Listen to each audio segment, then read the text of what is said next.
I was not ready for this devlog. I thought we'd get a small filler patch, a few fixes here and there, but version 1.1 in Arknights Endfield? This is not a filler patch. This is devs are cooking patch with new characters, reduced grind, factory expansions, huge amount of kill improvements, more standard and limited pulls, and even early 1.2 teasers. Hi, it's Kiss Samurai. Let's check everything important coming to version 1.1 in Arknights Endfield together. Finally, it's official! Rossi and TangTang are the next playable characters. First of all, TangTang is not a cat, she's a white tiger. We can even see it on her official art. Anyway, she's looking like a pretty flexible unit. She's an AOE cryocaster who can apply cryo consistently, slow enemies, provide crowd control, and even boost movement speed. Rossi, on the other hand, looks very interesting for more skilled players, as she introduces a new mechanic for the game. She's a guard who applies vulnerability, deals both art and physical damage, and can convert any arts inflictions into vulnerability, which could open up strong synergy teams and define new meta. If you're already struggling to decide who to pull, don't worry, I'll make a separate video analyzing who might be the better pick for you. Now, this might be the most important part of the entire update.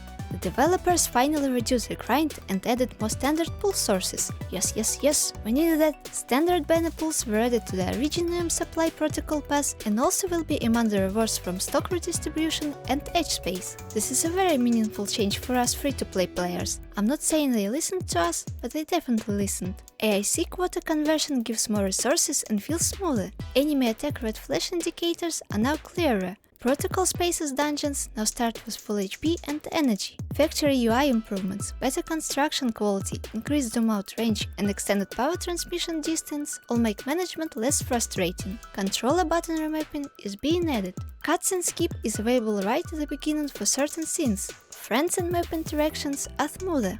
This is the kind of patch that doesn't just add content, it respects player time and gets what needs to be done to be a fun experience and not a system that feels restrictive. In version 1.1, we're not getting just one event, we're getting a Rossi side story to get to know this tiny cutie patootie better, 2 separate 7-day sign-in events, an event for 10 limited pulls, battle challenges, supply and guide events, and even a fun power washer style event where we can clean a wool? Isn't it awesome? The 3 permanent modes Umbra Monument, Telva of the Cryptic and Edge Space Salvage are also receiving updates. Plus, don't forget the web event Agents of the Cosmic Space and so much thought. So make sure you register your name and UID before it disappears, so this can be sent to space. Like, literally space. That's not a dry patch, that looks good.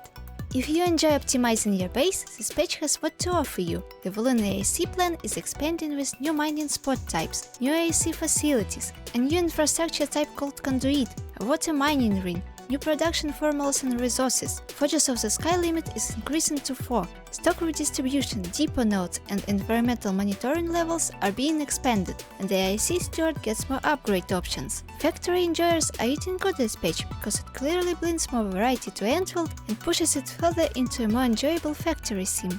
We're returning to Quinbo Village with TangTang to uncover what's really happening beneath its peaceful surface. There's a long-term tension between the village and Wuling, and we'll learn more about TangTang, Mifu and Ardashir along the way. Signature locations like the Granville, Waterville and the Ancestral Spring will play major roles. And yes, there's a new boss, a massive spirit bull, which already sounds like a fight designed to test your reaction and team synergy.